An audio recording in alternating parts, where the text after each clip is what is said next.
Bienvenue sur Classique en lecture.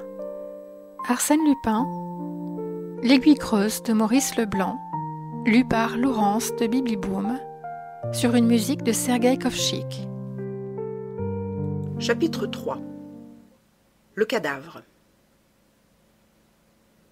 Vers 6 heures du soir, ces opérations terminées, M. Filleul attendait, en compagnie de son greffier, M. Brédoux, la voiture qui devait le ramener à Dieppe. Il paraissait agité, nerveux. Par 2 fois, il demanda « Vous n'avez pas aperçu le jeune Beautrelet ?»« Ma foi, non, monsieur le juge. »« Où diable peut-il être? On ne l'a pas vu de la journée. » Soudain, il eut une idée, confia son portefeuille à Brédoux, fit en courant le tour du château et se dirigea vers les ruines. Près de la grande arcade, à plat ventre sur le sol tapissé des longues aiguilles de pin, un de ses bras replié sous sa tête, Isidore semblait assoupi. « Et quoi? Que devenez-vous, jeune homme? Vous dormez ?»« Je ne dors pas, je réfléchis. »« Il s'agit bien de réfléchir. Il faut voir d'abord, il faut étudier les faits, chercher les indices, établir les points de repère. C'est après que, par la réflexion, on coordonne tout cela et que l'on découvre la vérité. »« Oui, je sais, c'est la méthode usuelle, la bonne sans doute. Moi, j'en ai une autre. Je réfléchis d'abord, je tâche avant tout de trouver l'idée générale de l'affaire, si je peux m'exprimer ainsi, puis j'imagine une hypothèse raisonnable, logique, en accord avec cette idée générale. Et c'est après, seulement, que j'examine si les faits veulent bien s'adapter à mon hypothèse. Drôle de méthode et rudement compliquée. Méthode sûre, monsieur Filleul, tandis que la vôtre ne l'est pas. Allons donc, les faits sont les faits. Avec des adversaires quelconques, oui, mais pour peu que l'ennemi ait quelque ruse, les faits sont ceux qu'il a choisis. Ces fameux indices sur lesquels vous bâtissez votre enquête, il fut libre, lui, de les disposer à son gré. Et vous voyez alors, quand il s'agit d'un homme comme Lupin, où cela peut vous conduire, vers quelles erreurs et quelles inepties. Sholmès lui-même est tombé dans le piège. Arsène Lupin est mort, soit, mais sa bande reste, et les élèves d'un tel maître sont des maîtres eux-mêmes. M. Filleul prit Isidore par le bras, et, l'entraînant, « Des mots, jeune homme, voici qui est plus important. Écoutez bien. Ganimard, retenu à Paris à l'heure actuelle, n'arrive que dans quelques jours. D'autre part, le comte de Gesvres a télégraphié à Herlock Sholmès, lequel a promis son concours pour la semaine prochaine. Jeune homme, ne pensez-vous pas qu'il y aurait quelque gloire à dire à ces 2 célébrités, le jour de leur arrivée, « Mille regrets, chers messieurs, mais nous n'avons pu attendre davantage. La besogne est finie. » Il était impossible de confesser son impuissance avec plus d'ingéniosité que ne le faisait ce bon monsieur Filleul. Beautrelet réprima un sourire et, affectant d'être dupe, répondit « Je vous avouerai, monsieur le juge d'instruction, que, si je n'ai pas assisté tantôt à votre enquête, c'était dans l'espoir que vous consentiriez à m'en communiquer les résultats. Voyons, que savez-vous ? Eh bien voici. Hier soir à 11 heures, les 3 gendarmes que le brigadier Quévillon avait laissés de faction au château recevaient du dit brigadier un petit mot, les appelant en toute hâte à Ouville où se trouve leur brigade.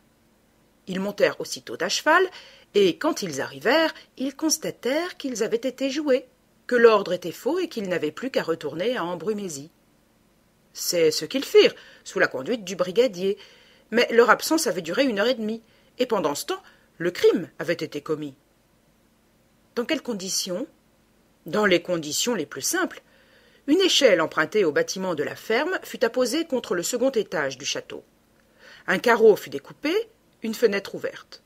2 hommes, munis d'une lanterne sourde, pénétrèrent dans la chambre de mademoiselle de Gesvres et la bâillonnèrent avant qu'elle n'ait eu le temps d'appeler. Puis, l'ayant attachée avec des cordes, ils ouvrirent très doucement la porte de la chambre où dormait mademoiselle de Saint-Véran. Mademoiselle de Gesvres entendit un gémissement étouffé, puis le bruit d'une personne qui se débat.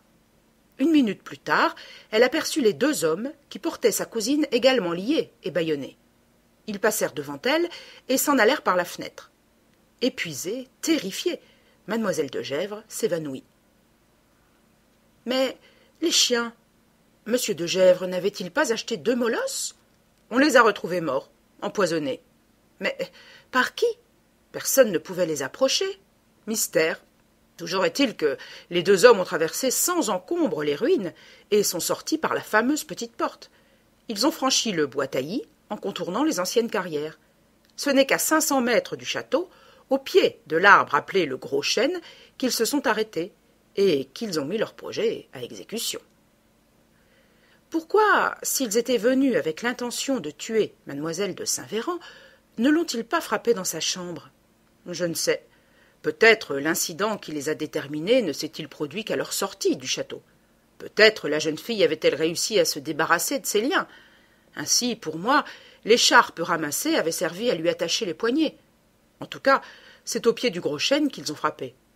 Les preuves que j'ai recueillies sont irréfutables. Mais le corps n'a pas été retrouvé, ce qui d'ailleurs ne saurait nous surprendre outre mesure. La piste suivie m'a conduit, en effet, jusqu'à l'église de Varangeville, à l'ancien cimetière suspendu au sommet de la falaise.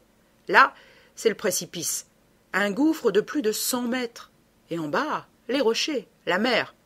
Dans un jour ou deux, une marée plus forte ramènera le corps sur la grève. Évidemment, tout cela est fort simple. Oui, tout cela est fort simple et ne m'embarrasse pas.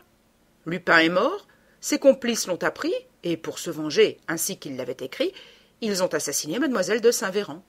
Ce sont là des faits qui n'avaient même pas besoin d'être contrôlés. Mais Lupin, oui, qu'est-il devenu? Tout probablement, ses complices ont enlevé son cadavre en même temps qu'ils emportaient la jeune fille. Mais quelle preuve avons-nous de cet enlèvement? Aucune. Pas plus que de son séjour dans les ruines, pas plus que de sa mort ou de sa vie. Et c'est là tout le mystère, mon cher Beautrelet. Le meurtre de mademoiselle Raymonde n'est pas un dénouement. Au contraire, c'est une complication. Que s'est-il passé depuis 2 mois au château d'Ambrumésy? Si nous ne déchiffrons pas cette énigme, d'autres vont venir qui nous brûleront la politesse. Quel jour vont-ils venir, ces autres? Mercredi, mardi peut-être. Beautrelet sembla faire un calcul, puis déclara « Monsieur le juge d'instruction, nous sommes aujourd'hui samedi. Je dois rentrer au lycée lundi soir. Eh bien, lundi matin, si vous voulez être ici à 10 heures, je tâcherai de vous le révéler, le mot de l'énigme. » Vraiment, monsieur Beautrelet, vous croyez? Vous êtes sûr? Je l'espère, du moins. Et maintenant, où allez-vous? Je vais voir si les faits veulent bien s'accommoder à l'idée générale que je commence à discerner. Et s'ils ne s'accommodent pas? Eh bien, monsieur le juge d'instruction, ce sont eux qui auront tort, dit Beautrelet en riant, et j'en chercherai d'autres, plus dociles. À lundi, n'est-ce pas? À lundi. Quelques minutes après, M. Filleul roulait vers Dieppe. Tandis qu'Isidore, muni d'une bicyclette que lui avait prêtée le comte de Gesvres, filait sur la route de Yerville et de Caudebec-en-Caux. Il y avait un point sur lequel le jeune homme tenait à se faire avant tout une opinion nette, parce que ce point lui semblait justement le point faible de l'ennemi. On n'escamote pas des objets de la dimension des 4 Rubens. Il fallait qu'ils fussent quelque part. S'il était impossible, pour le moment, de les retrouver, ne pouvait-on connaître le chemin par où ils avaient disparu? L'hypothèse de Beautrelet était celle-ci. L'automobile avait bien emporté les 4 tableaux, mais avant d'arriver à Caudebec, elle les avait déchargés sur une autre automobile qui avait traversé la Seine en amont ou en aval de Caudebec. En aval, le premier bac était celui de Quillebeuf, passage fréquenté, par conséquent dangereux. En amont, il y avait le bac de la Maillereille, gros bourg isolé, en dehors de toute communication. Vers minuit, Isidore avait franchi les 18 lieues qui le séparaient de la Maillereille, et frappait à la porte d'une auberge située au bord de l'eau. Il y couchait et, dès le matin, interrogeait les matelots du bac. On consulta le livre des passagers. Aucune automobile n'avait passé le jeudi 23 avril. « Alors, une voiture à chevaux » insinua Beautrelet. « Une charrette? Un fourgon » Non plus. Toute la matinée, Isidore s'enquit. Il allait partir pour Quillebeuf quand le garçon de l'auberge où il avait couché lui dit « Ce matin-là, j'arrivais de mes 13 jours. J'ai bien vu une charrette, mais elle n'a pas passé. »« Comment ? » ?»« Non, on l'a déchargée sur une sorte de bateau plat, de péniche, comme ils disent, qui était amarré au quai. »« Et cette charrette, d'où venait-elle ? » Oh, je l'ai bien reconnu, c'était à maître Vatinel, le charretier, qui demeure au hameau de Louveteaux. Beautrelet regarda sa carte d'état-major. Le hameau de Louveteaux était situé au carrefour de la route d'Yvetot à Caudebec et d'une petite route tortueuse qui s'en venait à travers bois jusqu'à la Mailleraie. Ce n'est qu'à 6 heures du soir qu'Isidore réussit à découvrir dans un cabaret maître Vatinel, un de ces vieux Normands finauds qui se tiennent toujours sur leur garde, qui se méfient de l'étranger, mais qui ne savent pas résister à l'attrait d'une pièce d'or et à l'influence de quelques petits verres. « Bien oui, monsieur, ce matin-là, les gens à l'automobile m'avaient donné rendez-vous à 5 heures au carrefour. Ils m'ont remis 4 grandes machines, hautes comme ça. Il y en a un qui m'a accompagné, et nous avons porté la chose jusqu'à la péniche. » « Vous parlez d'eux comme si vous les connaissiez déjà. »« Je vous crois que je les connaissais. C'était la 6e fois que je travaillais pour eux. » Isidore tressaillit. « Vous dites la 6e fois? Et depuis quand? »« Mais tous les jours d'avant celui-là, parbleu. Mais alors, c'était d'autres machines, des gros morceaux de pierre, ou bien des plus petites, assez longues, qu'ils avaient enveloppées et qu'ils portaient comme le Saint-Sacrement. Ah, fallait pas y toucher à celle-là. Mais qu'est-ce que vous avez? Vous êtes tout blanc. Ce n'est rien, la chaleur. » Beautrelet sortit en titubant. La joie, l'imprévu de la découverte l'étourdissait.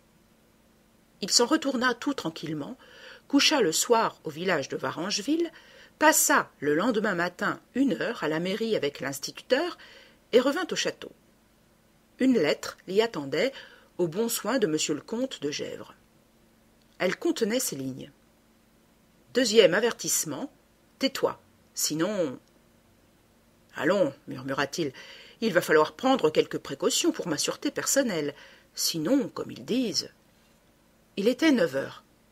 Il se promena parmi les ruines, puis il s'allongea près de l'arcade et ferma les yeux. « Eh bien, jeune homme, êtes-vous content de votre campagne ?»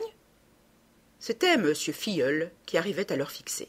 « Enchanté, monsieur le juge d'instruction. »« Ce qui veut dire que je suis prêt à tenir ma promesse malgré cette lettre qui ne m'y engage guère. » Il montra la lettre à M. Filleul. « Bah, des histoires !» s'écria celui-ci. « Et j'espère que cela ne vous empêchera pas de vous dire ce que je sais. Non, monsieur le juge d'instruction. J'ai promis, je tiendrai. Avant 10 minutes, nous saurons une partie de la vérité. » Une partie? Oui, à mon sens, la cachette de Lupin, cela ne constitue pas tout le problème. Mais pour la suite, nous verrons. Monsieur Beautrelet, rien ne m'étonne de votre part.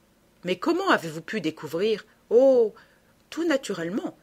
Il y a dans la lettre du sieur Arlington à monsieur Étienne de Vaudreix, ou plutôt à Lupin, la lettre interceptée, oui. Il y a une phrase qui m'a toujours intrigué. C'est celle-ci.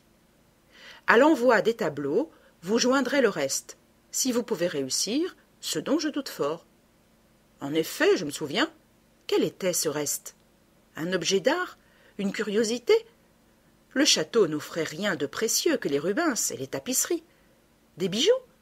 Il y en a fort peu et de valeur médiocre. Alors quoi? Et, d'autre part, pouvait-on admettre que des gens comme Lupin, d'une habileté aussi prodigieuse, n'eussent pas réussi à joindre à l'envoi ce reste qu'ils avaient évidemment proposé? Entreprise difficile, c'est probable, exceptionnelle, soit, mais possible, donc certaine, puisque Lupin le voulait. Cependant, il a échoué, rien n'a disparu. Il n'a pas échoué. Quelque chose a disparu. Oui, les Rubens, mais les Rubens, c'est autre chose, quelque chose que l'on a remplacé par une chose identique, comme on a fait pour les Rubens, quelque chose de beaucoup plus extraordinaire, de plus rare et de plus précieux que les Rubens. Enfin quoi, vous me faites languir. Tout en marchant à travers les ruines, les 2 hommes s'étaient dirigés vers la petite porte et longeaient la Chapelle-Dieu. Beautrelet s'arrêta. « Vous voulez le savoir, monsieur le juge d'instruction ?»« Si je le veux. » Beautrelet avait une canne à la main, un bâton solide et noueux. Brusquement, d'un revers de cette canne, il fit sauter en éclats l'une des statuettes qui ornaient le portail de la chapelle. « Mais vous êtes fou !» clama M. Filleul, hors de lui, et en se précipitant vers les morceaux de la statuette. « Vous êtes fou! Ce vieux saint était admirable. Admirable, proféra Isidore en exécutant un moulinet qui jeta bas la Vierge Marie. Monsieur Filleul l'empoigna à bras-le-corps. Jeune homme, je ne vous laisserai pas commettre. Un roi mage encore voltigea, puis une crèche avec l'enfant Jésus. Un mouvement de plus et je tire. Le comte de Gesvres était survenu et armait son revolver. Beautrelet éclata de rire. Tirez donc là-dessus, monsieur le comte, tirez là-dessus comme à la foire. Tenez, ce bonhomme qui porte sa tête à pleine main. Le Saint Jean-Baptiste sauta. Ah, fit le comte en braquant son revolver, une telle profanation, de pareils chefs-d'œuvre. Du toc, monsieur le comte. Quoi? Que dites-vous? Hurla monsieur Filleul tout en désarmant le comte. Du toc, du carton-pâte. Ah ça, est-ce possible? Du soufflé, du vide, du néant. Le comte se baissa et ramassa un débris de statuette. Regardez bien, monsieur le comte, du plâtre patiné, moisi, verdi comme de la pierre ancienne, mais du plâtre, des moulages de plâtre. Voilà tout ce qui reste du pur chef-d'œuvre. Voilà ce qu'ils ont fait en quelques jours. Voilà ce que le sieur Charpenay, le copiste des Rubens, a préparé il y a 1 an. À son tour, il saisit le bras de monsieur Filleul. Qu'en pensez-vous, monsieur le juge d'instruction? Est-ce beau? Est-ce énorme, gigantesque? La chapelle enlevée, toute une chapelle gothique recueillie pierre par pierre, tout un peuple de statuettes captivées et remplacées par des bonhommes en stuc, un des plus magnifiques spécimens d'une époque d'art incomparable, confisqué, la chapelle-dieu, enfin, volée. N'est-ce pas formidable? Ah, monsieur le juge d'instruction, quel génie que cet homme! Vous vous emballez, monsieur Beautrelet. On ne s'emballe jamais trop, monsieur, quand il s'agit de pareils individus. Tout ce qui dépasse la moyenne vaut qu'on l'admire, et celui-là plane au-dessus de tout. Il y a dans ce vol une richesse de conception, une force, une puissance, une adresse et une désinvolture qui me donnent le frisson. Dommage qu'il soit mort, ricana M. Filleul, sans quoi il eût fini par voler les tours de Notre-Dame. Isidore haussa les épaules. Ne riez pas, monsieur, même mort, celui-là vous bouleverse. Je ne dis pas, monsieur Beautrelet, et j'avoue que ce n'est pas sans une certaine émotion que je m'arrête à le contempler, si toutefois ses camarades n'ont pas fait disparaître son cadavre. Et en admettant surtout, remarqua le comte de Gesvres, que ce fut bien lui que blessa ma pauvre nièce. Ce fut bien lui, monsieur le comte, affirma Beautrelet. Ce fut bien lui qui tomba dans les ruines sous la balle que tira mademoiselle de Saint-Véran. Ce fut lui qu'elle vit se relever, et qui retomba encore, et qui se traîna vers la grande arcade pour se relever encore une dernière fois. Cela par un miracle dont je vous donnerai l'explication tout à l'heure, et parvenir jusqu'à ce refuge de pierre, qui devait être son tombeau. Et de sa canne, il frappa le seuil de la chapelle. « Hein? Quoi » s'écria M. Filleul stupéfait. « Son tombeau? Vous croyez que cette impénétrable cachette, elle se trouve ici, là, répéta-t-il. Mais nous l'avons fouillée, mal. Il n'y a pas de cachette ici, protesta M. de Gesvres. Je connais la chapelle. Si, monsieur le comte, il y en a une. Allez à la mairie de Varangeville, où l'on a recueilli tous les papiers qui se trouvaient dans l'ancienne paroisse d'Ambrumésie, et vous apprendrez par ces papiers datés du XVIIIe siècle qu'il existait sous la chapelle une crypte. Cette crypte remonte sans doute à la chapelle romane, sur l'emplacement de laquelle celle-ci fut construite. Mais comment Lupin aurait-il connu ce détail? Demanda M. Filleul. D'une façon fort simple, par les travaux qu'il dut exécuter pour enlever la chapelle. Voyons, monsieur Beautrelet, vous exagérez. Il n'a pas enlevé toute la chapelle. Tenez, aucune de ces pierres d'assises n'a été touchée. Évidemment, il n'a moulé et il n'a pris que ce qui avait une valeur artistique. Les pierres travaillées, les sculptures, les statuettes, tout le trésor des petites colonnes et des ogives ciselées. Il ne s'est pas occupé de la base même de l'édifice. Les fondations restent. Par conséquent, monsieur Beautrelet, Lupin n'a pu pénétrer jusqu'à la crypte. À ce moment, M. de Gesvres, qui avait appelé l'un de ses domestiques, revenait avec la clé de la chapelle. Il ouvrit la porte. Les 3 hommes entrèrent.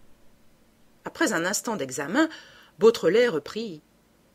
Les dalles du sol, comme de raison, ont été respectées. Mais il est facile de se rendre compte que le maître-autel n'est plus qu'un moulage. Or, généralement, l'escalier qui descend aux cryptes s'ouvre devant le maître-autel et passe sous lui. Vous en concluez? J'en conclus que c'est en travaillant là que Lupin a trouvé la crypte.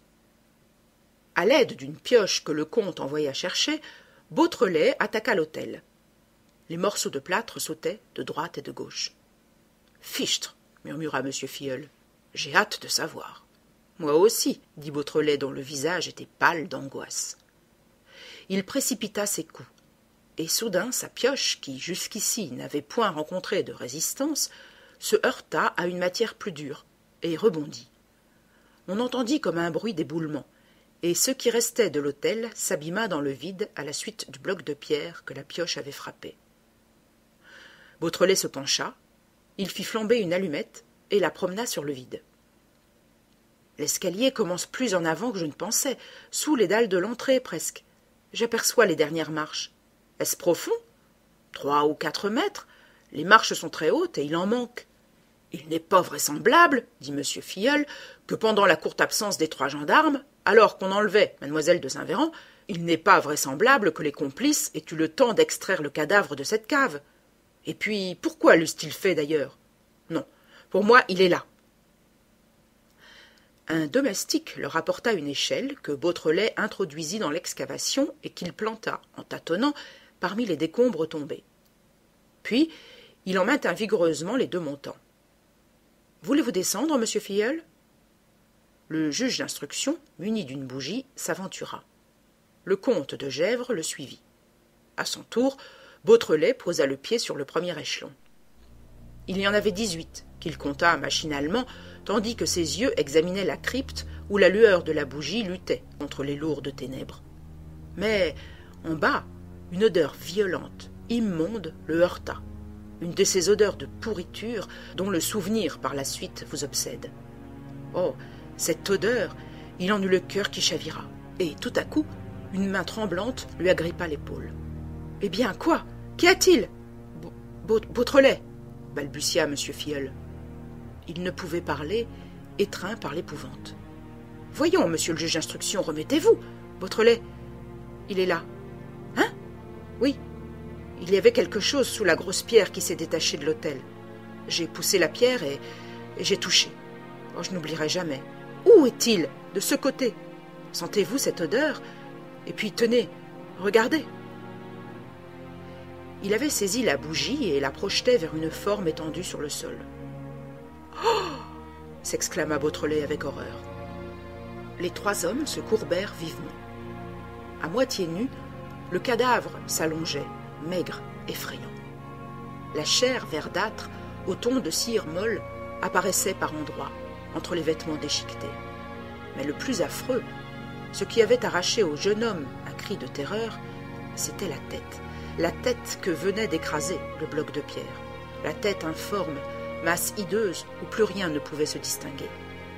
Et quand leurs yeux se furent accoutumés à l'obscurité, ils virent que toute cette chair grouillait abominablement. En 4 enjambées, Beautrelet remonta l'échelle et s'enfuit au grand jour, à l'air libre. M. Filleul le retrouva de nouveau couché à plat ventre, les mains collées au visage. Il lui dit « Tous mes compliments, Beautrelet.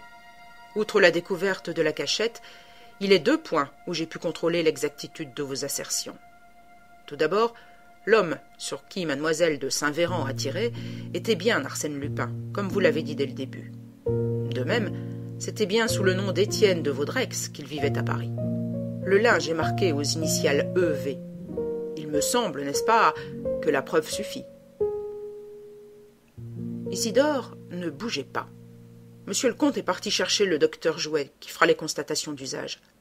Pour moi, la mort date de 8 jours au moins, l'état de décomposition du cadavre. Mais vous n'avez pas l'air d'écouter. Si. Ce que je dis est appuyé sur des raisons péremptoires. Ainsi, par exemple, M. Filleul continua sa démonstration, sans obtenir d'ailleurs des marques plus manifestes d'attention. Mais le retour de M. de Gesvres interrompit son monologue. Le comte revenait avec 2 lettres. L'une lui annonçait l'arrivée d'Herlock Sholmès pour le lendemain. « À merveille !» s'écria M. Filleul tout allègre. L'inspecteur Ganimard arrive également. Ce sera délicieux. Cette autre lettre pour vous, monsieur le juge d'instruction, dit le comte. De mieux en mieux, reprit monsieur Filleul après avoir lu. Ces messieurs, décidément, n'auront pas grand-chose à faire. Beautrelet, on me prévient de Dieppe que des pêcheurs de bouquets ont trouvé ce matin sur les rochers le cadavre d'une jeune femme. Beautrelet sursauta. Que dites-vous? Le cadavre d'une jeune femme, un cadavre affreusement mutilé, précise-t-on, et dont il ne serait pas possible d'établir l'identité s'il ne restait au bras droit une petite gourmette d'or, très fine, qui s'est incrustée dans la peau tuméfiée. Or, mademoiselle de Saint-Véran portait au bras droit une gourmette d'or. Il s'agit donc évidemment de votre malheureuse nièce, monsieur le comte, que la mère aura entraînée jusque-là. Qu'en pensez-vous, Beautrelet? Rien, ou plutôt si, tout s'enchaîne comme vous voyez. Il ne manque plus rien à mon argumentation. Tous les faits, un à un, même les plus contradictoires, même les plus déconcertants, viennent à l'appui de l'hypothèse que j'ai imaginée dès le premier moment. Je ne comprends pas bien. Vous ne tarderez pas à comprendre. Rappelez-vous que je vous ai promis la vérité entière. Mais il me semble un peu de patience. Jusqu'ici, vous n'avez pas eu à vous plaindre de moi. Il fait beau temps. Promenez-vous, déjeunez au château, fumez votre pipe. Moi, je serai de retour vers 4 ou 5 heures. Quant à mon lycée, ma foi, tant pis, je prendrai le train de minuit. Ils étaient arrivés au commun derrière le château. Beautrelet sauta à bicyclette et s'éloigna. À Dieppe, il s'arrêta au bureau du journal La Vigie, où il se fit montrer les numéros de la dernière quinzaine. Puis, il partit pour le bourg d'Anvermeux, situé à 10 kilomètres. À Anvermeux, il s'entretint avec le maire, avec le curé, avec le garde champêtre. 3 heures sonnèrent à l'église du bourg. Son enquête était finie. Il revint en chantant d'allégresse. Ses jambes pesaient tour à tour d'un rythme égal et fort sur les 2 pédales, sa poitrine s'ouvrait largement à l'air vif qui soufflait de la mer. Et parfois, il s'oubliait à jeter au ciel des clameurs de triomphe en songeant au but qu'il poursuivait et à ses efforts heureux. Embrumézy apparut. Il se laissa aller à toute vitesse sur la pente qui précède le château. Les arbres qui bordent le chemin, en quadruple rangée séculaire, semblaient accourir à sa rencontre et s'évanouir aussitôt derrière lui. Et tout à coup, il poussa un cri. Dans une vision soudaine, il avait vu une corde se tendre d'un arbre à l'autre, en travers de la route. La machine heurtée s'arrêta net. Il fut projeté en avant, avec une violence inouïe, et il eut l'impression qu'un hasard seul, un miraculeux hasard, lui faisait éviter un tas de cailloux, où, logiquement, sa tête aurait dû se briser. Il resta quelques secondes étourdi. Puis, tout contusionné, les genoux écorchés, il examina les lieux. Un petit bois s'étendait à droite, par où, sans aucun doute, l'agresseur s'était enfui. Beautrelet détacha la corde. À l'arbre de gauche, autour duquel elle était attachée, un petit papier était fixé par une ficelle. Il le déplia et lut « 3e et dernier avertissement ». Il rentra au château, posa quelques questions au domestique et rejoignit le juge d'instruction dans une pièce du rez-de-chaussée, tout au bout de l'aile droite, où M. Filleul avait l'habitude de se tenir au cours de ses opérations. M. Filleul écrivait, son greffier assis en face de lui. Sur un signe, le greffier sortit, et le juge s'écria « Mais qu'avez-vous donc, monsieur Beautrelet? Vos mains sont en sang !»« Ce n'est rien, dit le jeune homme. « Une simple chute provoquée par cette corde qu'on a tendue devant ma bicyclette. Je vous prierai seulement de remarquer que la dite corde provient du château. Il n'y a pas plus de 20 minutes qu'elle servait à sécher du linge auprès de la buanderie. Est-ce possible, monsieur? C'est ici même que je suis surveillé, par quelqu'un qui se trouve au cœur de la place, qui me voit, qui m'entend, et qui, minute par minute, assiste à mes actes et connaît mes intentions. Vous croyez? J'en suis sûr. C'est à vous de le découvrir, et vous n'y aurez pas de peine. Mais pour moi, je veux finir et vous donner les explications promises. J'ai marché plus vite que nos adversaires ne s'y attendaient, et je suis persuadé que, de leur côté, ils vont agir avec vigueur. Le cercle se resserre autour de moi. Le péril approche, j'en ai le pressentiment. Voyons, Beautrelet, on verra bien. Pour l'instant, dépêchons-nous. Et d'abord, une question sur un point que je veux écarter tout de suite. vous n'avez parlé à personne de ce document que le brigadier Quévillon a ramassé et qu'il vous a remis en ma présence. Ma foi, non, à personne. Mais est-ce que vous y attachez une valeur quelconque? Une grande valeur. C'est une idée que j'ai, une idée du reste, je l'avoue, qui ne repose sur aucune preuve, car jusqu'ici je n'ai guère réussi à déchiffrer ce document. Aussi, je vous en parle pour n'y plus revenir. Beautrelet appuya sa main sur celle de M. Filleul et, à voix basse, « Taisez-vous, on nous écoute, dehors. » Le sable craqua. Beautrelet courut vers la fenêtre et se pencha. Il n'y a plus personne, mais la plate-bande est foulée. On relèvera facilement les empreintes. Il ferma la fenêtre et vint se rasseoir. Vous voyez, monsieur le juge d'instruction, l'ennemi ne prend même plus de précautions. Il n'en a plus le temps. Lui aussi sent que l'heure presse. Hâtons-nous donc, et parlons puisqu'ils ne veulent pas que je parle. Il posa sur la table le document et le maintint déplié. Avant tout une remarque. Il n'y a sur ce papier, en dehors de points, que des chiffres. Et dans les 3 premières lignes et la 5e, les seules dont nous ayons à nous occuper, car la 4e semble d'une nature tout à fait différente. Il n'y a pas un de ces chiffres qui soit plus élevé que le chiffre 5. Nous avons bien des chances pour que chacun de ces chiffres représente une des 5 voyelles, et dans l'ordre alphabétique. Inscrivons le résultat. Il inscrivit sur une feuille à part E, A, E, A. A, E, O, I, E. O, U, E, O, E. A, I, U, I, E, U, E. Puis il reprit. Comme vous voyez, cela ne donne pas grand-chose. La clé est à la fois très facile, puisqu'on s'est contenté de remplacer les voyelles par des chiffres, et les consonnes par des points, et très difficile, sinon impossible, puisqu'on ne s'est pas donné plus de mal pour compliquer le problème. Il est de fait qu'il est suffisamment obscur. Essayons de l'éclaircir. La seconde ligne est divisée en 2 parties, et la deuxième partie se présente de telle façon qu'il est tout à fait probable qu'elle forme un mot. Si nous tâchons maintenant de remplacer les points intermédiaires par des consonnes, nous concluons, après tâtonnement, que les seules consonnes qui peuvent logiquement servir d'appui aux voyelles ne peuvent logiquement produire qu'un mot, un seul mot, demoiselle. Il s'agirait alors de mademoiselle de Gesvres et de mademoiselle de Saint-Véran, en toute certitude. Et vous ne voyez rien d'autre? Si. Je note encore une solution de continuité au milieu de la dernière ligne. Et si j'effectue le même travail sur le début de la ligne, je vois aussitôt qu'entre les 2 diphtongues AI et UI, la seule consonne qui puisse remplacer le point est un G.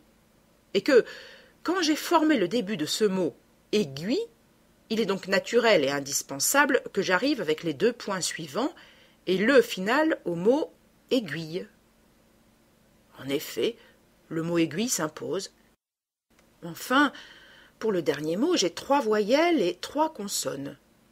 Je tâtonne encore. J'essaie toutes les lettres les unes après les autres et, en partant de ce principe que les 2 premières lettres sont des consonnes, je constate que 4 mots peuvent s'adapter. Les mots fleuve, preuve, pleure et creuse. J'élimine les mots fleuve, preuve et pleure comme n'ayant aucune relation possible avec une aiguille, et je garde le mot creuse, ce qui fait aiguille creuse. J'admets que votre solution soit juste, mais en quoi nous avance-t-elle? En rien, fit Beautrelet d'un ton pensif. En rien pour le moment. Plus tard, nous verrons. J'ai idée, moi, que bien des choses sont incluses dans l'accouplement énigmatique de ces 2 mots. Aiguille creuse. Ce qui m'occupe, c'est plutôt la matière du document, le papier dont on s'est servi. Fabrique-t-on encore cette sorte de parchemin un peu granité? Et puis cette couleur d'ivoire, et ces plis, l'usure de ces 4 plis, et enfin, tenez, ces marques de cire rouge par derrière. À ce moment, Beautrelet fut interrompu. C'était le greffier Brédoux qui ouvrait la porte et qui annonçait l'arrivée subite du procureur général. Monsieur Filleul se leva. « Monsieur le procureur général est en bas ?»« Non, monsieur le juge d'instruction. Monsieur le procureur général n'a pas quitté sa voiture. Il ne fait que passer, et il vous prie de bien vouloir le rejoindre devant la grille. Il n'a qu'un mot à vous dire. »« Bizarre, » murmura monsieur Filleul. « Enfin, nous allons voir. Beautrelet, excusez-moi, je vais et je reviens. » Il s'en alla. On entendit ses pas qui s'éloignaient. Alors, le greffier ferma la porte, tourna la clé et la mit dans sa poche. « Eh bien, quoi » s'exclama Beautrelet tout surpris. « Que faites-vous? Pourquoi nous enfermer ?»« Ne serons-nous pas mieux pour causer ?» riposta Brédoux. Beautrelet bondit vers une autre porte qui donnait dans la pièce voisine. Il avait compris. Le complice, c'était Brédoux, le greffier même du juge d'instruction. Brédoux ricana. « Ne vous écorchez pas les doigts, mon jeune ami. J'ai aussi la clé de cette porte. »« Reste la fenêtre » cria Beautrelet. « Trop tard » fit Brédoux, qui se campa devant la croisée, le revolver au poing. Toute retraite était coupée. Il n'y avait plus rien à faire, plus rien qu'à se défendre contre l'ennemi qui se démasquait avec une audace brutale. Isidore, qu'étreignait un sentiment d'angoisse inconnue, se croisa les bras. « Bien » marmotta le greffier. « Et maintenant, soyons brefs. » Il tira sa montre. « Ce brave monsieur Filleul va cheminer jusqu'à la grille. À la grille, personne, bien entendu, pas plus de procureur que sur ma main. Alors, il s'en reviendra. Cela nous donne environ 4 minutes. Il m'en faut une pour m'échapper par cette fenêtre, filer par la petite porte des ruines et sauter sur la motocyclette qui m'attend. Reste donc 3 minutes. Cela suffit. » C'était un drôle d'être, contrefait, qui tenait en équilibre sur des jambes très longues et très frêles, un buste énorme, rond comme un corps d'araignée et muni de bras immenses. Un visage osseux, un petit front bas, indiquait l'obstination un peu bornée du personnage. Beautrelet chancela, les jambes molles. Il dut s'asseoir. « Parlez, que voulez-vous ?»« Le papier. Voici 3 jours que je le cherche. »« Je ne l'ai pas. Tu mens. Quand je suis entré, je t'ai vu le remettre dans ton portefeuille. »« Après, tu t'engageras à rester bien sage. Tu nous embêtes. Laisse-nous tranquilles et occupe-toi de tes affaires. Nous sommes à bout de patience. » Il s'était avancé, le revolver toujours braqué sur le jeune homme, et il parlait sourdement, en martelant ses syllabes, avec un accent d'une incroyable énergie. L'œil était dur, le sourire cruel. Beautrelet frissonna. C'était la première fois qu'il éprouvait la sensation du danger. Et quel danger! Il se sentait en face d'un ennemi implacable, d'une force aveugle et irrésistible. « Et après » dit-il, la voix étranglée. « Après ? Rien. Tu seras libre. » Un silence. Brédoux reprit. « Plus qu'1 minute. Il faut te décider. Allons, mon bonhomme, pas de bêtises. Nous sommes les plus forts, toujours et partout. Vite, le papier. » Isidore ne bronchait pas, livide, terrifié. Maître de lui pourtant, et le cerveau lucide dans la débâcle de ses nerfs.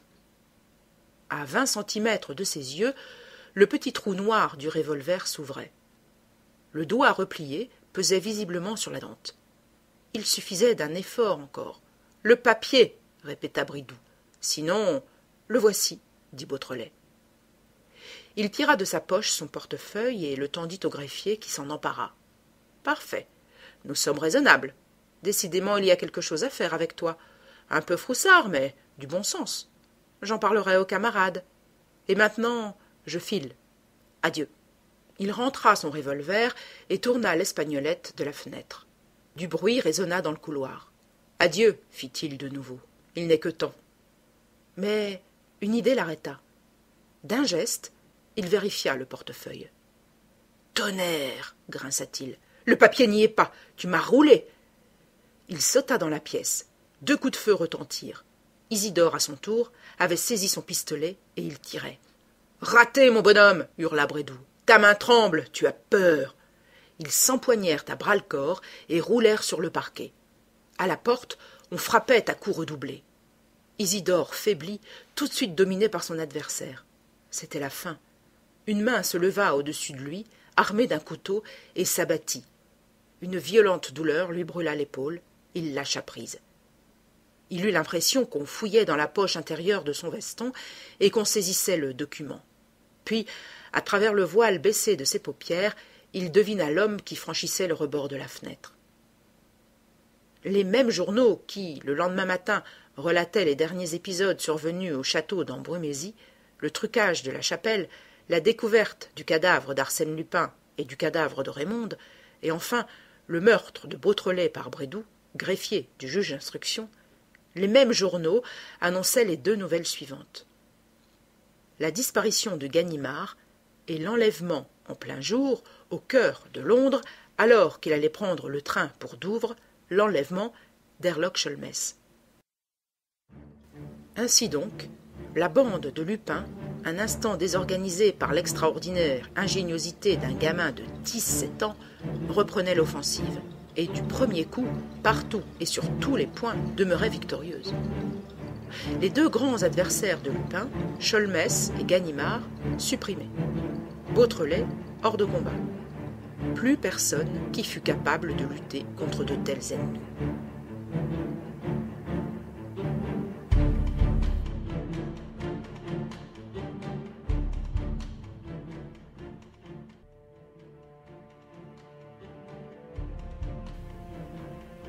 Chapitre 4. Face à face. 6 semaines après, un soir, j'avais donné congé à mon domestique. C'était la veille du 14 juillet. Il faisait une chaleur d'orage et l'idée de sortir ne me souriait guère. Les fenêtres de mon balcon ouvertes, ma lampe de travail allumée, je m'installai dans un fauteuil et, n'ayant pas encore lu les journaux, je me mis à les parcourir. Bien entendu, on y parlait d'Arsène Lupin. Depuis la tentative de meurtre dont le pauvre Isidore Beautrelet avait été victime, il ne s'était pas passé un jour sans qu'il fût question de l'affaire d'Embrumésie. Une rubrique quotidienne lui était consacrée. Jamais l'opinion publique n'avait été surexcitée à ce point par une telle série d'événements précipités, de coups de théâtre inattendus et déconcertants. M. Filleul, qui décidément acceptait avec une bonne foi méritoire son rôle de subalterne, avait confié aux intervieweurs les exploits de son jeune conseiller pendant les 3 jours mémorables, de sorte que l'on pouvait se livrer aux suppositions les plus téméraires. On ne s'en privait pas. Spécialistes et techniciens du crime, romanciers et dramaturges, magistrats et anciens chefs de la sûreté, messieurs Lecoq retraité et Herlock Sholmès en herbe, chacun avait sa théorie et la délayait en copieux articles. Chacun reprenait et complétait l'instruction. Et tout cela sur la parole d'un enfant, d'Isidore Beautrelet, élève de rhétorique au lycée Janson de Sailly. Car vraiment, il fallait bien le dire, on possédait les éléments complets de la vérité. Le mystère, en quoi consistait-il ? On connaissait la cachette où Arsène Lupin s'était réfugié et où il avait agonisé, et là-dessus, aucun doute. Le docteur Delattre, qui se retranchait toujours derrière le secret professionnel et qui se refusa à toute déposition, avoua cependant à ses intimes, dont le premier soin fut de parler, que c'était bien dans une crypte qu'il avait été amené, près d'un blessé que ses complices lui présentèrent sous le nom d'Arsène Lupin. Et comme, dans cette même crypte, on avait retrouvé le cadavre d'Étienne de Vaudrey, lequel Étienne de Vaudrey était bel et bien Arsène Lupin, ainsi que l'instruction le prouva, l'identité d'Arsène Lupin et du blessé recevait encore là un supplément de démonstration. Donc, Lupin mort, le cadavre de mademoiselle de Saint-Véran reconnu grâce à la gourmette qu'elle portait au poignet, le drame était fini. Il ne l'était pas. Il ne l'était pour personne, puisque Beautrelet avait dit le contraire. On ne savait point en quoi il n'était pas fini, mais, sur la parole du jeune homme, le mystère demeurait entier. Le témoignage de la réalité ne prévalait pas contre l'affirmation d'un Beautrelet. Il y avait quelque chose que l'on ignorait, et ce quelque chose, on ne doutait point qu'il ne fût en mesure de l'expliquer victorieusement. Aussi, avec quelle anxiété on attendit, au début, les bulletins de santé que publiaient les médecins de Dieppe auxquels le comte confia le malade. Quelle désolation durant les premiers jours, quand on crut sa vie en danger. Et quel enthousiasme le matin où les journaux annoncèrent qu'il n'y avait plus rien à craindre. Les moindres détails passionnaient la foule. On s'attendrissait à le voir soigné par son vieux père, qu'une dépêche avait mandé en toute hâte, et l'on admirait le dévouement de mademoiselle de Gesvres, qui passa des nuits au chevet du blessé. Après, ce fut la convalescence rapide et joyeuse. Enfin, on allait savoir. On saurait ce que Beautrelet avait promis de révéler à M. Filleul, et les mots définitifs que le couteau du criminel l'avait empêché de prononcer. Et l'on saurait aussi tout ce qui, en dehors du drame lui-même, demeurait impénétrable ou inaccessible aux efforts de la justice. Beautrelet, libre, guéri de sa blessure, on aurait une certitude quelconque sur le sieur Arlington, l'énigmatique complice d'Arsène Lupin, que l'on détenait toujours à la prison de la Santé. On apprendrait ce qu'était devenu après le crime le greffier Brédoux, cet autre complice dont l'audace avait été vraiment effarante. Beautrelet libre, on pourrait se faire une idée précise sur la disparition de Ganimard et sur l'enlèvement de Sholmès. Comment 2 attentats de cette sorte avaient-ils pu se produire?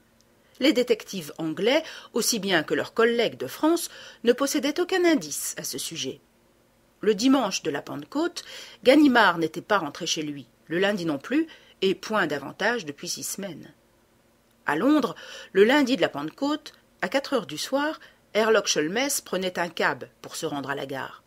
À peine était-il monté qu'il essayait de descendre, averti probablement du péril.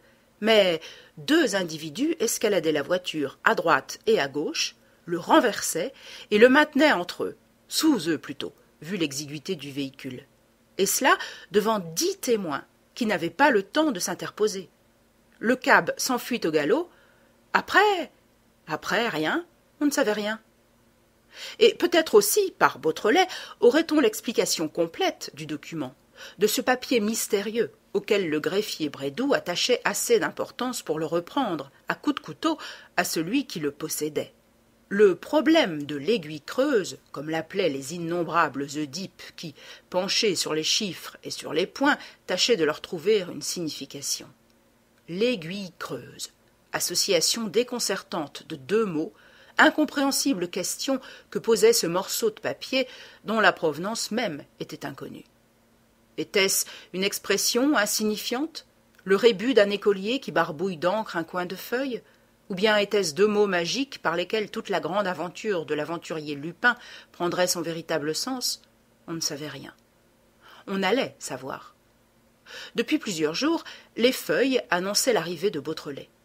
La lutte était près de recommencer, et cette fois implacable de la part du jeune homme qui brûlait de prendre sa revanche. Et justement, son nom, en gros caractères, attira mon attention. Le grand journal inscrivait en tête de ses colonnes la note suivante. Nous avons obtenu de M. Isidore Beautrelet qu'il nous réserva la primeur de ses révélations. Demain, mercredi, avant même que la justice en soit informée, le grand journal publiera la vérité intégrale sur le drame d'Embrumésie. Cela promet, hein? Qu'en pensez-vous, mon cher? Je sursautai dans mon fauteuil. Il y avait près de moi, sur la chaise voisine, quelqu'un que je ne connaissais pas. Je me levai et cherchai une arme des yeux. Mais, comme son attitude semblait tout à fait inoffensive, je me contins et m'approchai de lui. C'était un jeune homme, au visage énergique, aux longs cheveux blonds, et dont la barbe, un peu fauve de nuances, se divisait en 2 pointes courtes. Son costume rappelait le costume sobre d'un prêtre anglais, et toute sa personne, d'ailleurs, avait quelque chose d'austère et de grave, qui inspirait le respect. « Qui êtes-vous » lui demandai-je. Et comme il ne répondait pas, je répétais « Qui êtes-vous? Comment êtes-vous entré ici? Que venez-vous faire » Il me regarda et dit « Vous ne me reconnaissez pas ?»« Non, non. Ah, c'est vraiment curieux. Cherchez bien. Un de vos amis. Un ami d'un genre un peu spécial. » Je lui saisis le bras vivement. « Vous mentez. Vous n'êtes pas celui que vous dites. Ce n'est pas vrai. Alors, pourquoi pensiez-vous à celui-là plutôt qu'à un autre ?» dit-il en riant. Ah, ce rire jeune et clair dont l'ironie amusante m'avait si souvent diverti. Je frissonnais. Était-ce possible? Non, non, protestai-je avec une sorte d'épouvante. Il ne se peut pas que ce soit moi, parce que je suis mort, hein? Et que vous ne croyez pas aux revenants? Il rit de nouveau. Est-ce que je suis de ceux qui meurent, moi? Mourir ainsi, d'une balle tirée dans le dos, par une jeune fille? Vraiment, c'est mal me juger. Comme si, moi, je consentirais à une pareille fin. C'est donc vous, balbutiai-je encore incrédule et tout ému. Je ne parviens pas à vous retrouver. Alors, prononça-t-il gaiement, je suis tranquille. Si le seul homme à qui je me sois montré sous mon véritable aspect ne me reconnaît pas aujourd'hui, toute personne qui me verra désormais tel que je suis aujourd'hui ne me reconnaîtra pas non plus quand elle me verra sous mon réel aspect, si tant est que j'ai un réel aspect.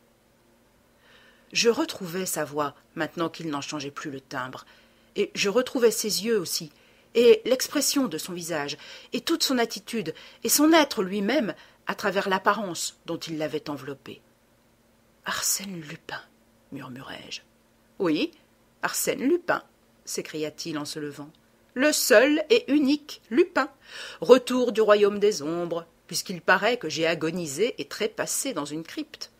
Arsène Lupin vivant de toute sa vie, agissant de toute sa volonté, heureux et libre, et plus que jamais résolu à jouir de cette heureuse indépendance dans un monde où il n'a jusqu'ici rencontré que faveur et que privilèges. » Je ris à mon tour. « Allons, c'est bien vous, et plus allègre que le jour où j'ai eu le plaisir de vous voir l'an dernier. Je vous en complimente. » Je faisais allusion à sa dernière visite qui suivait la fameuse aventure du diadème, son mariage rompu, sa fuite avec Sonia Krishnov et la mort horrible de la jeune Russe. Ce jour-là, j'avais vu un Arsène Lupin que j'ignorais, faible, abattu, les yeux las de pleurer, en quête d'un peu de sympathie et de tendresse. « Taisez-vous, dit-il, le passé est loin. »« C'était il y a 1 an, observai-je. »« C'était il y a 10 ans, affirma-t-il. Les années d'Arsène Lupin comptent 10 fois plus que les autres. » Je n'insistai pas et, changeant de conversation, « Comment donc êtes-vous entré? »« Mon Dieu, comme tout le monde, par la porte. Puis, ne voyant personne, j'ai traversé le salon, j'ai suivi le balcon, et me voici. »« Soit, mais la clé de la porte. »« Il n'y a pas de porte pour moi, vous le savez. J'avais besoin de votre appartement, je suis entré. »« À vos ordres. Dois-je vous laisser? »« Oh, nullement. Vous ne serez pas de trop. Je puis même vous dire que la soirée sera intéressante. »« Vous attendez quelqu'un? »« Oui, j'ai donné rendez-vous ici à 10 heures. » Il tira sa montre. 10 heures. Si le télégramme est arrivé, la personne ne tardera pas. Le timbre retentit dans le vestibule. « Que vous avais-je dit? »« Non, ne vous dérangez pas, j'irai moi-même. » Avec qui, diable, pouvait-il avoir pris rendez-vous? Et à quelle scène dramatique ou burlesque allais-je assister? Pour que Lupin lui-même la considérât comme digne d'intérêt, il fallait que la situation fût quelque peu exceptionnelle. Au bout d'un instant, il revint et s'effaça devant un jeune homme, mince, grand et très pâle de visage. Sans une parole, avec une certaine solennité dans les gestes qui me troublaient, Lupin alluma toutes les lampes électriques. La pièce fut inondée de lumière. Alors, les 2 hommes se regardèrent profondément, comme si, de tout l'effort de leurs yeux ardents, ils essayaient de pénétrer l'un dans l'autre. Et c'était un spectacle impressionnant que de les voir ainsi, graves et silencieux. Mais qui donc pouvait être ce nouveau venu? Au moment même où j'étais sur le point de le deviner, par la ressemblance qu'il offrait avec une photographie récemment publiée, Lupin se tourna vers moi. « Cher ami, je vous présente monsieur Isidore Beautrelet. » Et aussitôt, s'adressant au jeune homme, « J'ai à vous remercier, monsieur Beautrelet, d'avoir bien voulu, sur une lettre de moi, retarder vos révélations jusqu'après cette entrevue, et ensuite de m'avoir accordé cette entrevue avec tant de bonne grâce. » Beautrelet sourit. « Je vous prierai de remarquer que ma bonne grâce consiste surtout à obéir à vos ordres. La menace que vous me faisiez dans la lettre en question était d'autant plus péremptoire qu'elle ne s'adressait pas à moi, mais qu'elle visait mon père. »« Ma foi, répondit Lupin en riant, on agit comme on peut, et il faut bien se servir des moyens d'action que l'on possède. Je savais par expérience que votre propre sûreté vous était indifférente, puisque vous avez résisté aux arguments du sieur Brédoux. Restait votre père que vous affectionnez vivement. J'ai joué de cette corde-là. Et me voici, approuva Beautrelet. Je les fis asseoir. Ils y consentirent, et Lupin, de ce ton d'imperceptible ironie qui lui est particulier, « En tout cas, monsieur Beautrelet, si vous n'acceptez pas mes remerciements, vous ne repousserez pas du moins mes excuses. »« Des excuses? Et pourquoi, seigneur ? » ?»« Pour la brutalité dont le sieur Brédoux a fait preuve à votre endroit. » J'avoue que l'acte m'a surpris. Ce n'était pas la manière d'agir habituelle à Lupin. Un coup de couteau, aussi n'y suis-je pour rien. Le sieur Brédoux est une nouvelle recrue. Mes amis, pendant le temps qu'ils ont eu la direction de nos affaires, ont pensé qu'il pouvait nous être utile de gagner à notre cause le greffier même du juge qui menait l'instruction. Vos amis n'avaient pas tort. En effet, Brédoux, que l'on avait spécialement attaché à votre personne, nous fut précieux. Mais, avec cette ardeur propre à tout néophyte qui veut se distinguer, il poussa le zèle un peu loin et contraria mes plans en se permettant, de sa propre initiative, de vous frapper. Oh, c'est là un petit malheur, mais non, et je l'ai sévèrement réprimandé. Je dois dire cependant, en sa faveur, qu'il a été pris au dépourvu par la rapidité inattendue de votre enquête. Vous nous eussiez laissé quelques heures de plus que vous auriez échappé à cet attentat impardonnable. Et que j'aurais eu le grand avantage, sans doute, de subir le sort de messieurs Ganimard et Sholmès. Précisément, fit Lupin en riant de plus belle. Et moi, je n'aurais pas connu les affres cruelles que votre blessure m'a causées. J'ai passé, là, je vous le jure, des heures atroces, et aujourd'hui encore, votre pâleur m'est un remords cuisant. Vous ne m'en voulez plus ? La preuve de confiance, répondit Beautrelet, que vous me donnez en vous livrant à moi sans condition. Il m'eût été si facile d'amener quelques amis de Ganimard. Cette preuve de confiance efface tout. Parlait-il sérieusement ? J'avoue que j'étais fort dérouté. La lutte entre ces deux hommes commençait d'une façon à laquelle je ne comprenais rien.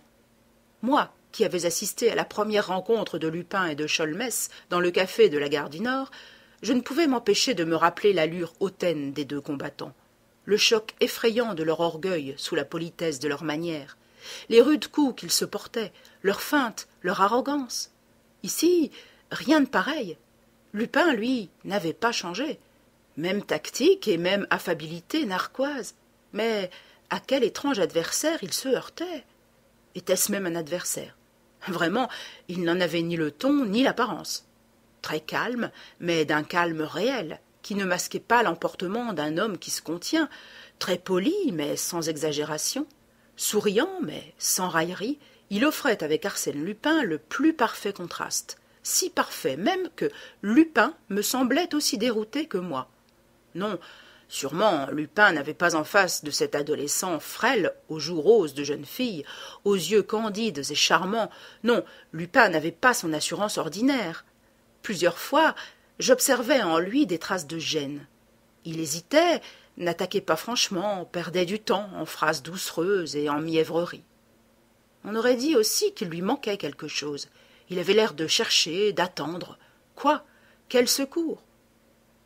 On sonna de nouveau. De lui-même, et vivement, il alla ouvrir. Il revint avec une lettre. « Vous permettez, messieurs ?» nous demanda-t-il. Il décacheta la lettre. Elle contenait un télégramme, il le lut. Ce fut en lui comme une transformation. Son visage s'éclaira, sa taille se redressa, et je vis les veines de son front qui se gonflaient.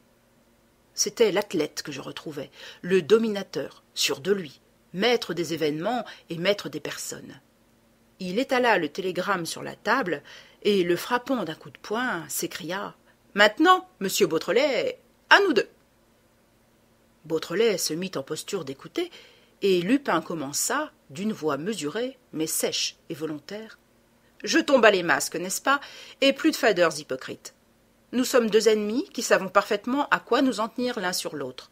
C'est en ennemis que nous agissons l'un envers l'autre, et c'est par conséquent en ennemis que nous devons traiter l'un avec l'autre. »« Traiter » fit Beautrelet surpris. « Oui, traiter. Je n'ai pas dit ce mot au hasard, et je le répète quoi qu'il m'en coûte. Et il m'en coûte beaucoup. C'est la première fois que je l'emploie vis-à-vis d'un adversaire. Mais aussi, je vous le dis tout de suite, c'est la dernière fois. Profitez-en. Je ne sortirai d'ici qu'avec une promesse de vous. Sinon, c'est la guerre. » Beautrelet semblait de plus en plus surpris. Il dit gentiment « Je ne m'attendais pas à cela. Vous me parlez si drôlement. C'est si différent de ce que je croyais. Oui, je vous imaginais tout autre. Pourquoi de la colère, des menaces? Sommes-nous donc ennemis parce que les circonstances nous opposent l'un à l'autre? Ennemis, pourquoi? Lupin parut un peu décontenancé, mais il ricana en se penchant sur le jeune homme. « Écoutez, mon petit, il ne s'agit pas de choisir ses expressions. Il s'agit d'un fait certain, indiscutable, celui-ci. Depuis 10 ans, je ne me suis pas encore heurté à un adversaire de votre force. Avec Ganimard, avec Herlock Sholmès, j'ai joué comme avec des enfants. Avec vous, je suis obligé de me défendre, je dirais plus de reculer. Oui, à l'heure présente, vous et moi, nous savons très bien que je dois me considérer comme le vaincu. Isidore Beautrelet l'emporte sur Arsène Lupin. Mes plans sont bouleversés. Ce que j'ai tâché de laisser dans l'ombre, vous l'avez mis en pleine lumière. Vous me gênez, vous me barrez le chemin. Eh bien, j'en ai assez. Brédoux vous l'a dit inutilement. Moi, je vous le redis, en insistant pour que vous en teniez compte. J'en ai assez. Beautrelet hocha la tête. Mais enfin, que voulez-vous? La paix. Chacun chez soi, dans son domaine. C'est-à-dire, vous libre de cambrioler à votre aise, et moi libre de retourner à mes études. À vos études, à ce que vous voudrez, cela ne me regarde pas, mais vous me laisserez la paix. Je veux la paix. En quoi puis-je la troubler maintenant? Lupin lui saisit la main avec violence. Vous le savez bien, ne feignez pas de ne pas le savoir. Vous êtes actuellement possesseur d'un secret auquel j'attache la plus haute importance. Ce secret, vous étiez en droit de le deviner, mais vous n'avez aucun titre à le rendre public. Êtes-vous sûr que je le connaisse? Vous le connaissez, j'en suis sûr. Jour par jour, heure par heure, j'ai suivi la marche de votre pensée et les progrès de votre enquête. À l'instant même où Brédoux vous a frappé, vous alliez tout dire. Par sollicitude pour votre père, vous avez ensuite retardé vos révélations. Mais aujourd'hui, elles sont promises au journal que voici. L'article est prêt. Dans 1 heure, il sera composé. Demain, il paraît. C'est juste. Lupin se leva et, coupant l'air d'un geste de sa main, « Il ne paraîtra pas !» s'écria-t-il. « Il paraîtra !» fit Beautrelet qui se leva d'un coup. Enfin, les 2 hommes étaient dressés l'un contre l'autre. J'eus l'impression d'un choc, comme s'ils s'étaient empoignés à bras-le-corps. Une énergie subite enflammait Beautrelet. On eût dit qu'une étincelle avait allumé en lui des sentiments nouveaux, l'audace, l'amour-propre, la volupté de la lutte, l'ivresse du péril. Quant à Lupin, je sentais au rayonnement de son regard sa joie de duelliste qui rencontre enfin l'épée du rival détesté. « L'article est donné ?»« Pas encore. Vous l'avez là, sur vous ?»« Pas si bête, je ne l'aurais déjà plus. Alors ?» C'est un des rédacteurs qui l'a, sous double enveloppe. Si à minuit je ne suis pas au journal, il le fait composer. « Ah, le gredin !» murmura Lupin. « Il a tout prévu. » Sa colère fermentait, visible, terrifiante. Beautrelet ricana, moqueur à son tour, et, grisé par son triomphe, « Tais-toi donc, moutard !» hurla Lupin. « Tu ne sais donc pas qui je suis, et que si je voulais... Ma parole, il ose rire !»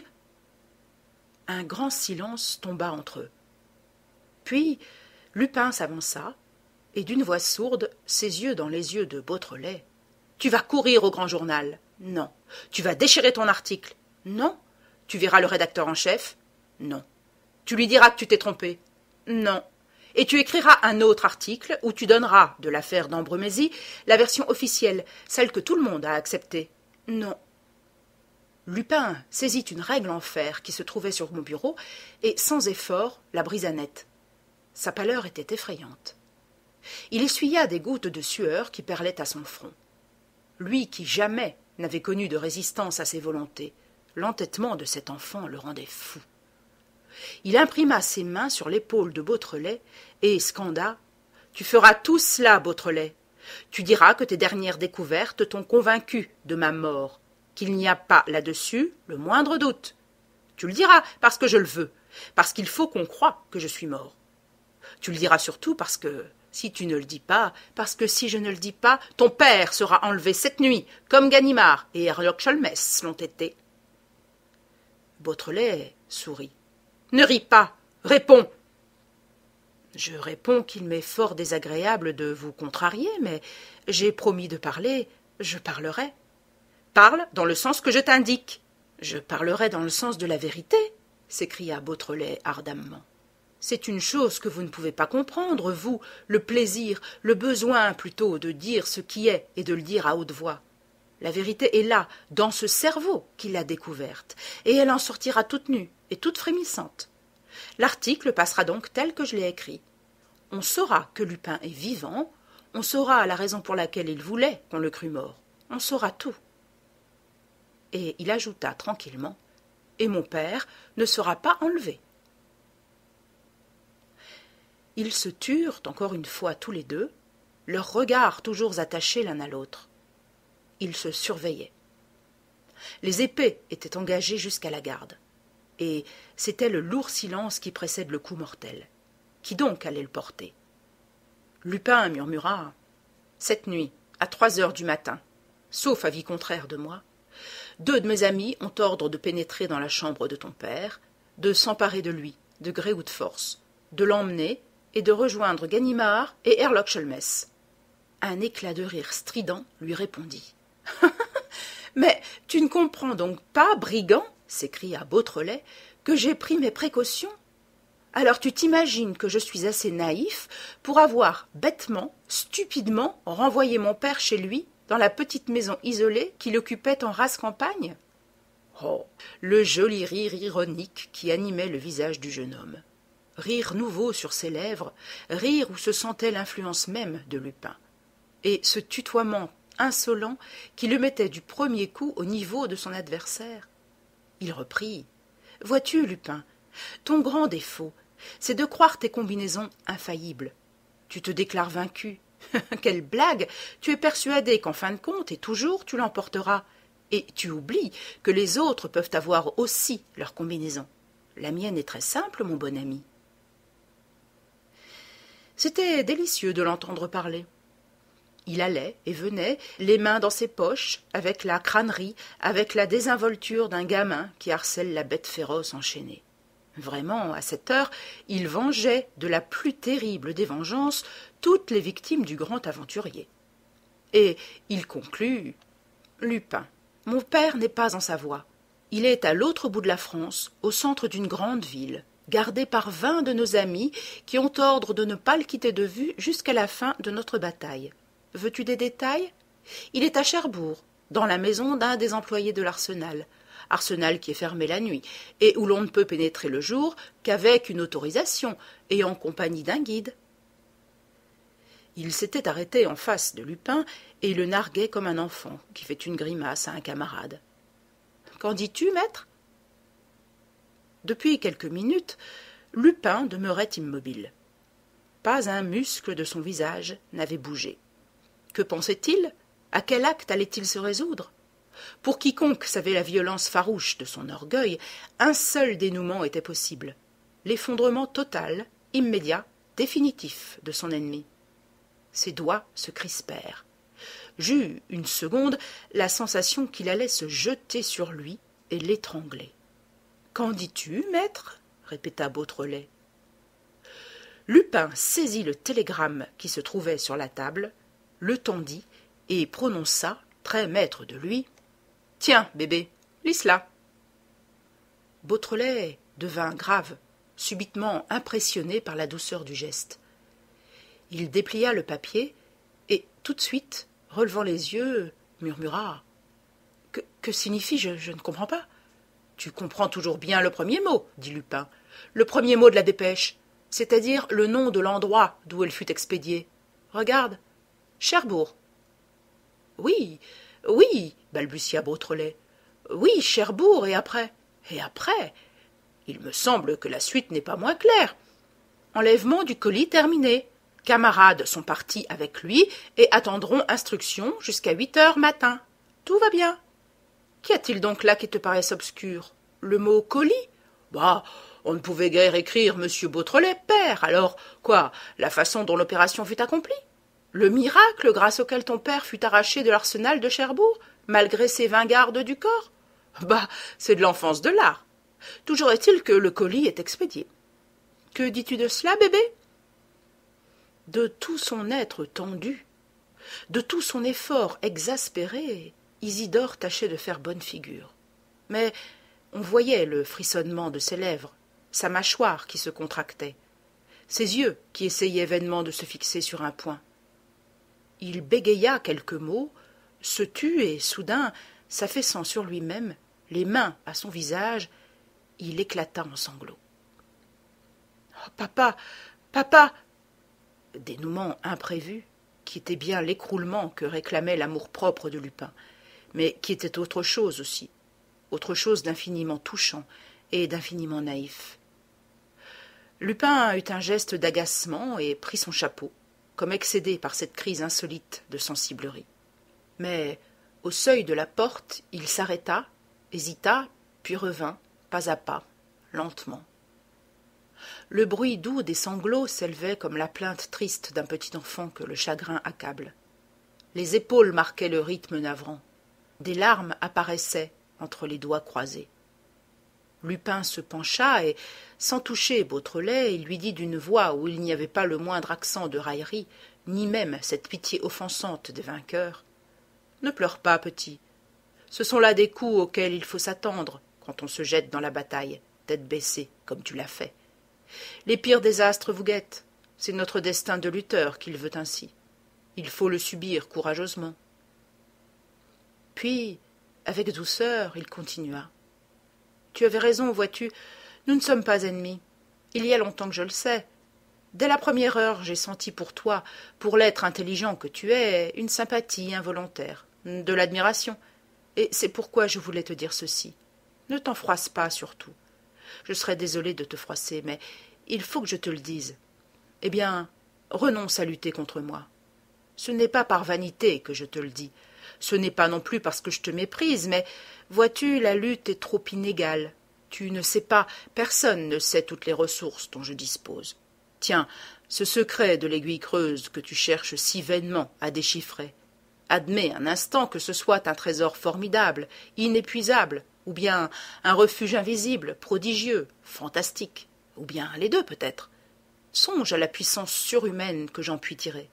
Et tu ne sais pas non plus toutes les ressources qui sont en moi, tout ce que ma volonté et mon imagination me permettent d'entreprendre et de réussir. Pense donc que ma vie entière, depuis que je suis né, pourrais-je dire, est tendue vers le même but, que j'ai travaillé comme un forçat avant d'être ce que je suis. Et pour réaliser dans toute sa perfection le type que je voulais créer, que je suis parvenu à créer. Alors, que peux-tu faire? Au moment même où tu croiras saisir la victoire, elle t'échappera. Il y aura quelque chose à quoi tu n'auras pas songé, à un rien, le grain de sable que moi, j'aurais placé au bon endroit, à ton insu. Je t'en prie, renonce. Je serais obligé de te faire du mal, et cela me désole. Et, lui mettant la main sur le front, il répéta « Une deuxième fois, petit, renonce, je te ferai du mal. Qui sait si le piège où tu tomberas inévitablement n'est pas déjà ouvert sous tes pas ?» Beautrelet dégagea sa figure. Il ne pleurait plus. Avait-il écouté les paroles de Lupin? On aurait pu en douter à son air distrait. 2 ou 3 minutes, il garda le silence. Il semblait peser la décision qu'il allait prendre, examiner le pour et le contre, dénombrer les chances favorables ou défavorables. Enfin, il dit à Lupin « Si je change le sens de mon article, et si je confirme la version de votre mort, et si je m'engage à ne jamais démentir la version fausse que je vais accréditer, vous me jurez que mon père sera libre? Je te le jure. Mes amis se sont rendus en automobile avec ton père dans une autre ville en province. Demain matin à 7 heures, si l'article du Grand Journal est tel que je le demande, je leur téléphone, et ils remettront ton père en liberté. » « Soit, fit Beautrelet. Je me soumets à vos conditions. » Rapidement, comme s'il trouvait inutile, après l'acceptation de sa défaite, de prolonger l'entretien, il se leva, prit son chapeau, me salua Lupin et sortit. Lupin le regarda s'en aller, écouta le bruit de la porte qui se refermait et murmura « Pauvre gosse !» Le lendemain matin, à 8 heures, j'envoyai mon domestique me chercher un grand journal. Il ne l'apporta qu'au bout de 20 minutes, la plupart des kiosques manquant déjà d'exemplaires. Je dépliai fiévreusement la feuille. En tête apparaissait l'article de Beautrelet. Le voici, tel que les journaux du monde entier le reproduisirent. Le drame d'Embrumésie. Le but de ces quelques lignes n'est pas d'expliquer par le menu le travail de réflexion et de recherche grâce auquel j'ai réussi à reconstituer le drame, ou plutôt le double drame d'Embrumésie.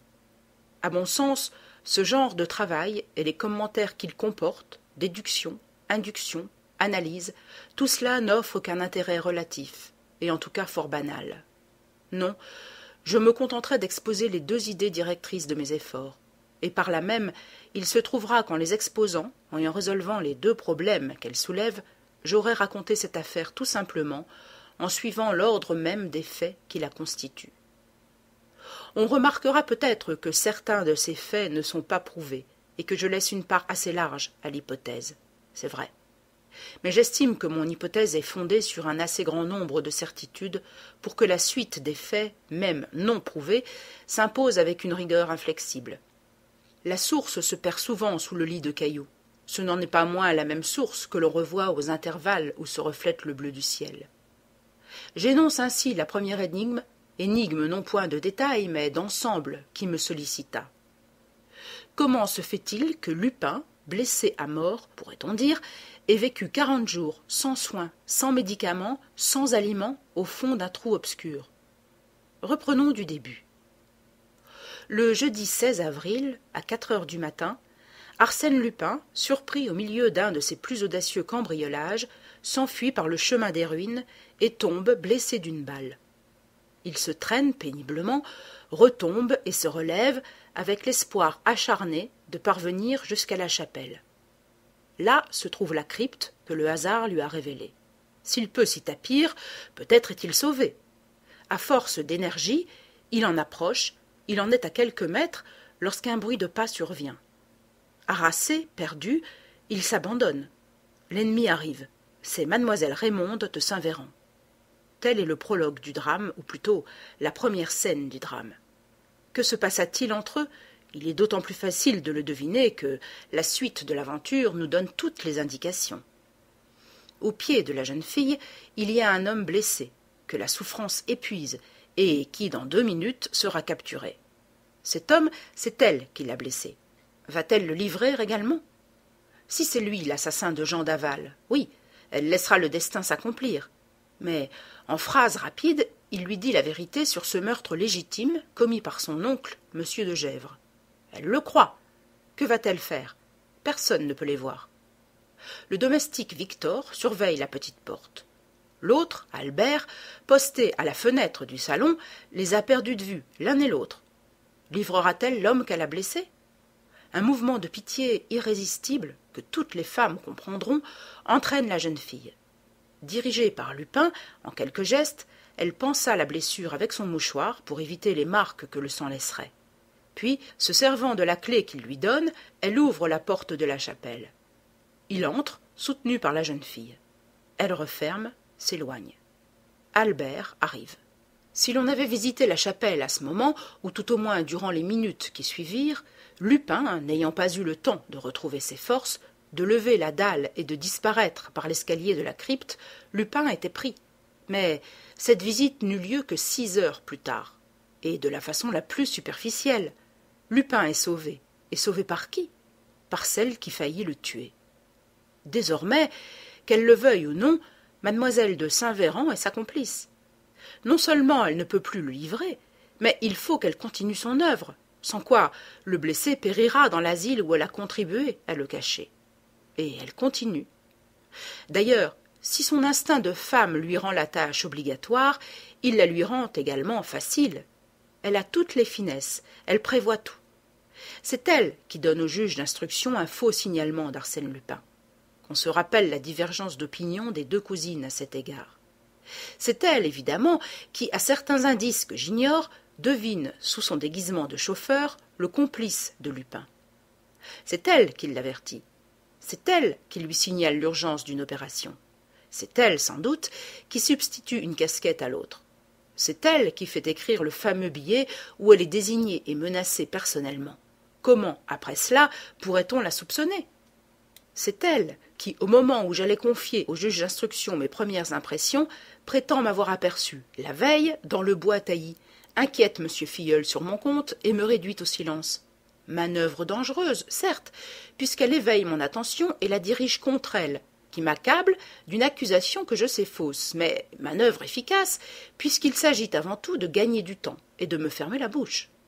Et c'est elle qui, pendant 40 jours, alimente Lupin, lui apporte des médicaments.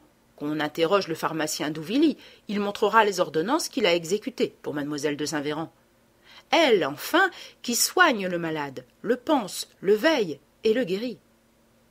Et voilà le premier de nos 2 problèmes résolus, en même temps que le drame exposé.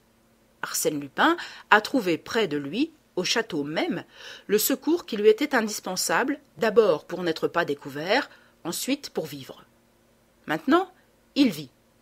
Et c'est alors que se pose le 2e problème, dont la recherche me servit de fil conducteur et qui correspond au second drame d'Embrumésie.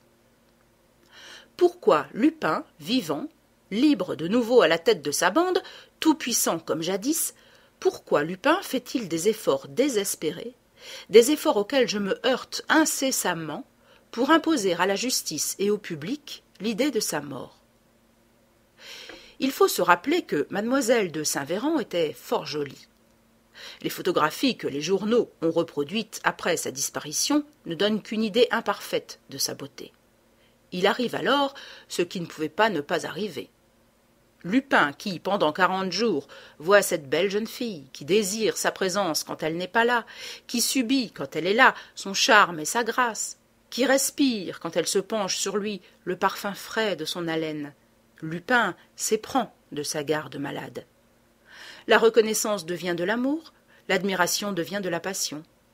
Elle est le salut, mais elle est aussi la joie des yeux, le rêve de ses heures solitaires, sa clarté, son espoir, sa vie elle-même. Il la respecte au point de ne pas exploiter le dévouement de la jeune fille et de ne pas se servir d'elle pour diriger ses complices.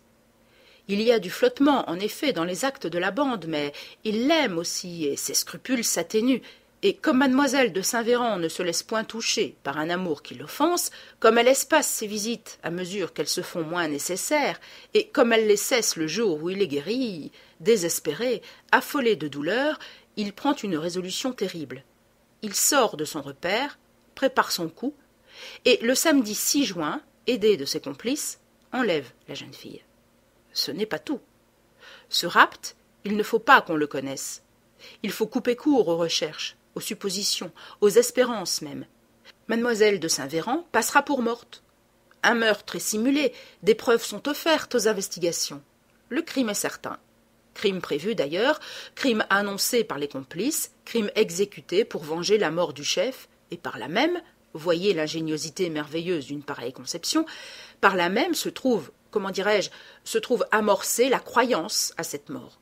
Il ne suffit pas de susciter une croyance, il faut imposer une certitude. Lupin prévoit mon intervention. Je devinerai le trucage de la chapelle.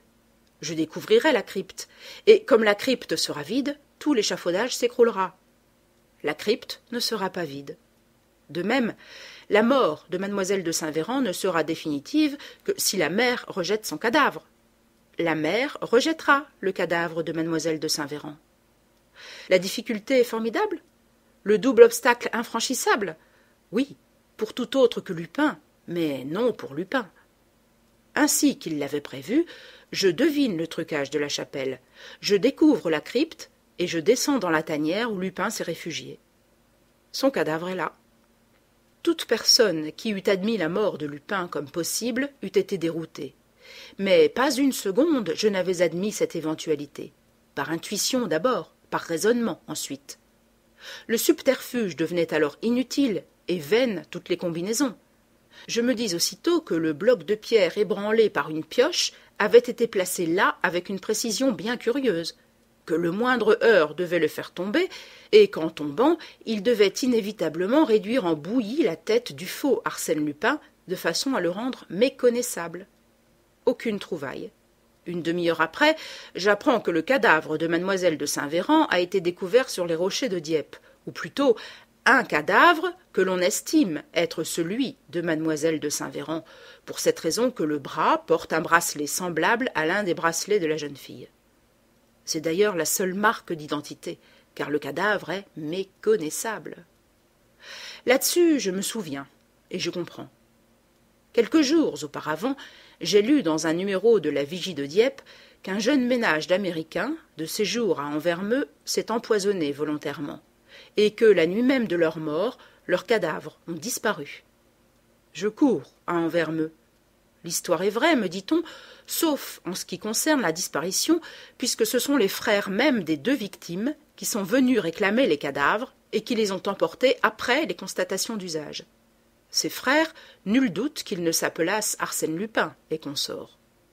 Par conséquent, la preuve est faite. Nous savons le motif pour lequel Arsène Lupin a simulé le meurtre de la jeune fille et accrédité le bruit de sa propre mort. Il aime, et il ne veut pas qu'on le sache. Et pour qu'on ne le sache pas, il ne recule devant rien. Il va jusqu'à entreprendre ce vol incroyable des 2 cadavres dont il a besoin pour jouer son rôle et celui de mademoiselle de Saint-Véran. Ainsi, il sera tranquille. Nul ne peut l'inquiéter.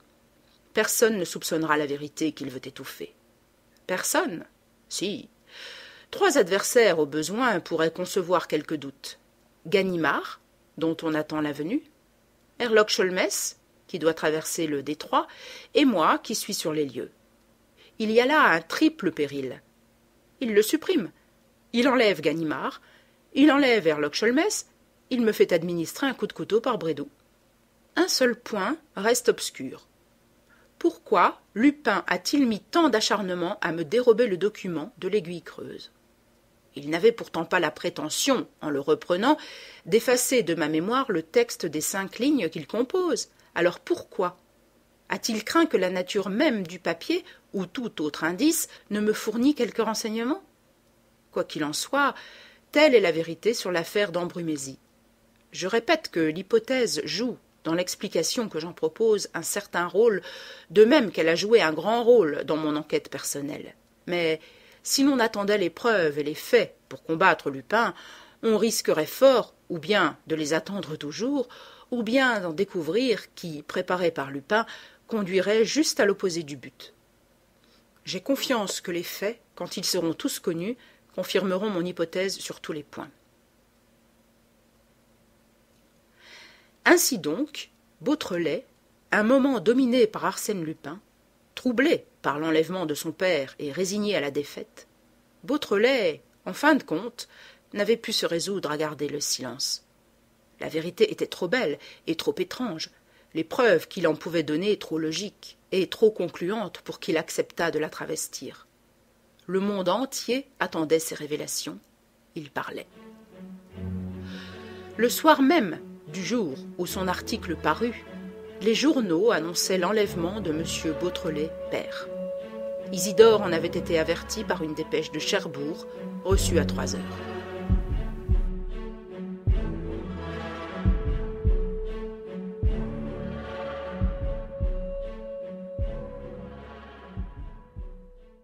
Merci d'avoir écouté L'Aiguille creuse de Maurice Leblanc sur Classique en lecture. Si cette vidéo vous a plu, vous pouvez la partager. Vous pouvez aussi aider la chaîne à se développer. Pour cela, n'hésitez pas à liker, vous abonner et activer la cloche des notifications pour être prévenu lorsque je sors une nouvelle vidéo de lecture. Vous pouvez également me donner vos impressions dans les commentaires. À très vite sur Classique en lecture.